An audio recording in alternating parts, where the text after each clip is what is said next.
The child labour prohibition and regulation act 1986।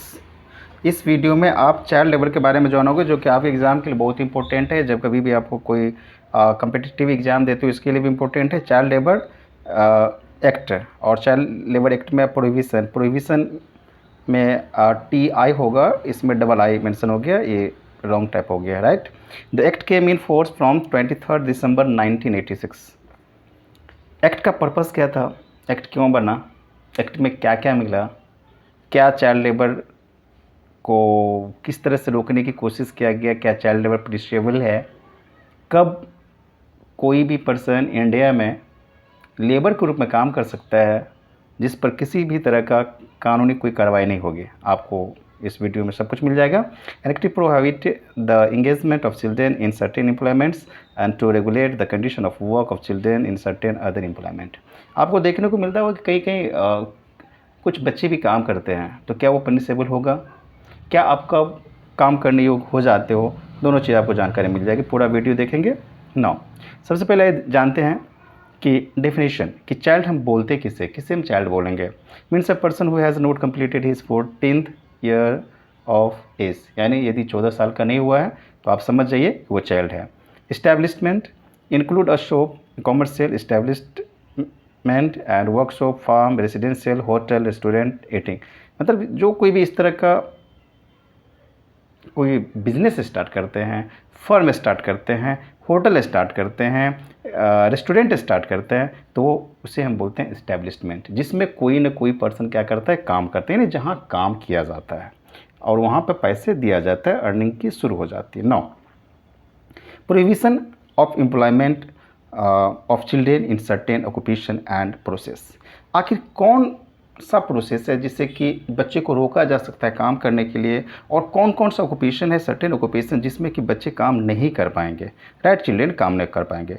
No child shall be employed और permitted to work in, यानी बच्चे को काम करने के लिए उनको परमिट ही नहीं किया जाता है। ट्रांसपोर्ट, कैटरिंग और construction bye railways, fire crackers of, slaughter house, automobile workshop, garage वगैरह में इसमें बच्चे को अलाउ नहीं किया जाएगा कि आप बच्चे को भर्ती लीजिए, इसमें एम्प्लॉयड रिक्रूट कीजिए, एम्प्लॉयमेंट दीजिए। Now, foundries, handloom, powerloom, mines, plastic units, fibre glass workshop, domestic servant, dhaba, restaurant, hotel, motel, tea shop, इस सब में भी बच्चे काम नहीं करेंगे, राइट। यानी आपने जाना कि किस किस ऑक्यूपेशन में बच्चे को वर्क नहीं मिल सकता है। Carpet weaving industry, cement manufacturing, cloth printing, dyeing and weaving, manufacture of matches, explosive and fireworks, mica cutting, splitting, select manufacture, shop manufacture, इस सब में भी बच्चे काम नहीं करेंगे।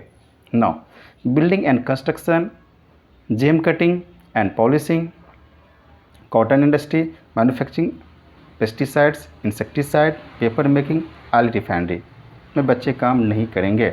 नौ, अब है कि जो बच्चे नहीं है, तो बच्चे से जब बड़े हो जाते हैं, आखिर कितने एज तक में वो काम करेंगे। मैंने आपको खुद बताया स्टार्टिंग में कि चाइल्ड वह कहलाएगा एक्ट के अकॉर्डिंग जो 14 ईयर्स कंप्लीट ना किया हो। इसका मतलब ये है कि जब 14 ईयर्स कंप्लीट हो जाता है तो उसके बाद वह चाइल्ड ना रहेगा, उसके बाद वह काम कर सकता है। तब है कि आखिर काम कर कितना सकता है चाइल्ड लेबर एक्ट के अकॉर्डिंग, आखिर काम स्टार्टिंग करने के बाद वह कब कितने आवर काम करेंगे, उनका टाइमिंग क्या होगा काम करने का। No child shall be required और permitted to work in any establishment in excess of such number of hours as may be prescribed for such establishment of class of establishment। यानी चाइल्ड से बच्चे हो जाएंगे, बड़े हो जाएंगे, यानी यंग मैन, वो यंग कैसे काम कर सकता है वो आपको जानना है। The period of work on each day shall be so fixed that no period shall exceed 3 hours and that no child shall work for more than, न उससे ज़्यादा काम करेंगे। The period of work shall not be spread over more than 6 hours, 6 hours से ज़्यादा 6 hour होगा, इससे ज़्यादा नहीं हो सकता है। No child shall be permitted to require to work between 7 PM and 8 AM। अब है कि चाइल्ड का परमिशन कब तक है काम करने का। 7 PM से 8 PM तक उसे क्या किया जाता है, उसे परमिट ही नहीं किया जाता, यानी शाम के 7 बजे से लेकर के अगले दिन सुबह सुबह 8 बजे तक, इस बीच में यानी रात के टाइम में वो काम नहीं करेगा। No child shall be required और permitted to work overtime. Work का स्पेलिंग रॉन्ग हो गई है, ओवर टाइम भी चाइल्ड को परमिट नहीं किया जाता है। No child shall be required और permitted to work in any other way. Notice to inspector, यदि कोई ऐसा करता है तो नोटिस भी चली जाती है। तो किस तरह से नोटिस जाती है, every occupier of the established in which there is a working child shall send written notice to inspector the notice to content. Notice में क्या क्या रहेगा, यदि कोई चाइल्ड लेबर आप देखते हो कहीं पर चिल्ड्रेन काम करता है जिनका एज 14 ईयर से कम है, तो आप इंस्पेक्टर को नोटिस दीजिए, उसमें बताइए कि उनका नाम क्या है और वो इस्टेब्लिशमेंट मीन्स हो गया कि वो फर्म, इंस्टीट्यूशन, जो कंपनी है, इंटरप्राइजेज है, उनका नाम क्या है, name of person in actual management of the establishment, और फिर इसका सही एड्रेस क्या है। इसमें कुछ एक्सेप्शनल भी है जो अब बात बन के रह जाती है, आइए उसके बारे में जानते हैं। The above section does not apply to any workshop carried on by the occupier with the aid of his family और to any school established by government और रिसीविंग असिस्टेंस और रिकॉग्निशन फ्रॉम गवर्नमेंट, राइट। यानी कोई भी ऐसा institution है जिसको वो खुद का ऑक्यूपाई किया है, अपना किया है, above section does not apply, तो वो जो है ना आपका चाइल्ड लेबर एक्ट यहाँ पर अप्लाई नहीं किया जाएगा। Child labour technical advisory committee, child labour को कंट्रोल करने के लिए एक कमेटी भी बनाया गया है। This committee shall advise the central government about the additions of any industry or occupation to exclude, prohibit child employment. The committee shall consist of chairman and other members not exceeding in total 10. यानी committee तैयार की जाती है और committee में 10 member होते हैं और उनका काम रहता है कि वो मेंबर चेक करे, जांच पड़ताल करते रहे, जो सेंट्रल गवर्नमेंट के एडवाइस पर कमेटी तैयार की जाती है। डिस्प्यूट एज टू एज, चलिए एज के बारे में थोड़ा सा, डिस्प्यूट क्या होती है वो आप जान लें। If any question arises between an inspector and occupier, अब बोलोगे ऑक्यूपायर क्या है, ऑक्यूपायर यदि कोई खुद का कंपनी अपना इस्टेब्लिश करता है तो वो ऑक्यूपायर हो जाएगा, यानी जो ऑनर है, और यदि कोई गवर्नमेंट इंटरप्राइजेज है तो गवर्नमेंट इंटरप्राइजेज में जो ऑथराइज्ड पर्सन है वो ऑक्यूपायर वहाँ का होगा।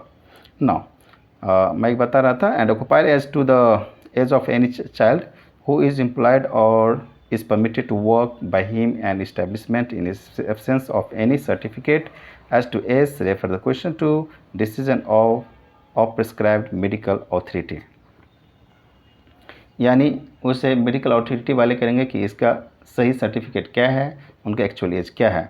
मेंटेनेंस ऑफ रजिस्टर, यानी कोई भी रजिस्टर में जो नेम है वो मेंटेन करना बहुत ज़रूरी है ताकि इसे पता चले कि कौन काम कर रहा है, उनका एज क्या है।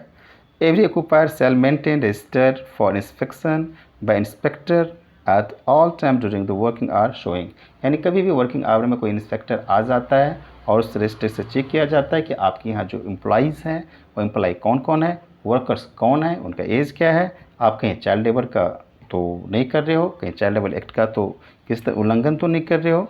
Name and birth of working child, यानी जो काम कर रहा है उनका नेम और उनका डेट ऑफ बर्थ रहना चाहिए mention. Hours and periods of work and interval of rest, यानी उनका इंटरवल के बारे में भी इसमें लिखा रहता है कि आप कितने देर के बाद आप इंटरवल देते हैं, लंच टाइम जो कि 5 आवर्स के बाद आप देते हो, तो वो सब मेंशन रहना चाहिए। Nature of work given to child, यानी आप किस तरह काम उनसे करवा रहे हो। Such other particular as may be prescribed, और भी बाद बाकी चीज़ जो कि आप करवाते हो। डिस्प्ले ऑफ नोटिस, यानी नोटिस बिल्कुल लगा हुआ रहना चाहिए ऑफिस के बाहर, इस तरह से। Every railways administration, every port authority and every occupier shall cause to be displayed in the conspicuous and the accessible place at every station on its railway or within the time limit of the port or at the place of work. A notice is in local language and in English language containing abstract about prohibition of child labor and penalties. ये बहुत important है आपको जानना कि आखिर कोई भी industries में ऑक्यूपायर या इंटरप्राइजेज में ऑक्यूपायर नोटिस जो लगाएंगे वो नोटिस किस किस लैंग्वेज में होगा ये पूछा जाता है। तो आपको 2 लैंग्वेज का यूज करना है, एक होना चाहिए इंग्लिश और एक होना चाहिए local language.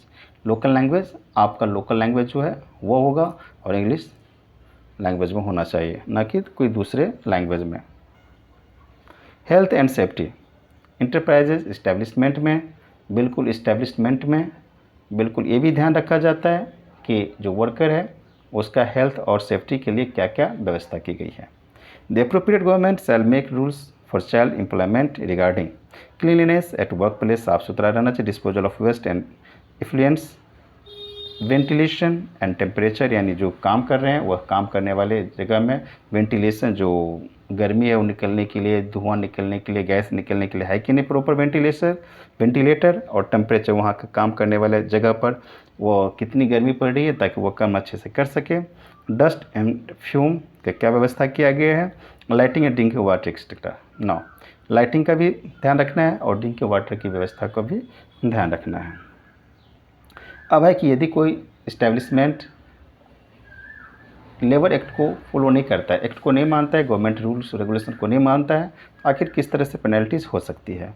Whosoever employs any child in contravention of this act, यदि कोई भी एक्ट को तोड़ करके किसी बच्चे को, अपना किसी चाइल्ड को एम्प्लॉय बनाता है, एम्प्लॉय करता है, shall be punished with imprisonment for a term which shall not be less than 3 months, 3 months से कम नहीं होगा, but which may extend to 1 year, 1 year तक जा सकता है, और फाइन भी हो सकता है which shall not be less than 10,000, यानी 10,000 रुपये का फाइन और 6 महीने तक का जेल हो सकता है। And but which may extend to 20,000 rupees और विथ बोथ, यानी 10,000 से लेकर के 20,000 तक हो सकता है, 3 महीने से 6 महीने तक की सज़ा भी हो सकती है और दोनों भी हो सकते हैं। If anyone again commit similar offence second time, और यदि वही चीज़ दोबारा करता है तो बिल्कुल वह चार्ज और भी बढ़ जाती है और पेनल्टी ज़्यादा हो जाती है, और पर डे 1,000 रुपीज़ कर करके वह चार्ज बढ़ने लगता है जिस दिन से वो ब्रेक करता है, उस रूल्स को तोड़ देता है। Whoever fail in the given notice to inspector, fail to maintain, register or makes entries, fails to display notice, fails to comply with the contraventions and other provision of this act or rules shall be punishable with the simple imprisonment which may extend to 1 month or with fine which may be charged. Now, अब बताइए कि यदि कोई भी ऐसा है जो notice को फॉलो नहीं करता है, मेंटेन रजिस्टर नहीं करता है, डिस्प्ले नोटिस नहीं बनाए रखता है और डिस्प्ले पर नोटिस नहीं चिपकाता है, तो वह भी एक्ट के प्रोविज़न को तोड़ता है और उनके लिए भी पेनल्टी की व्यवस्था की गई है। Penalties applicable to other act.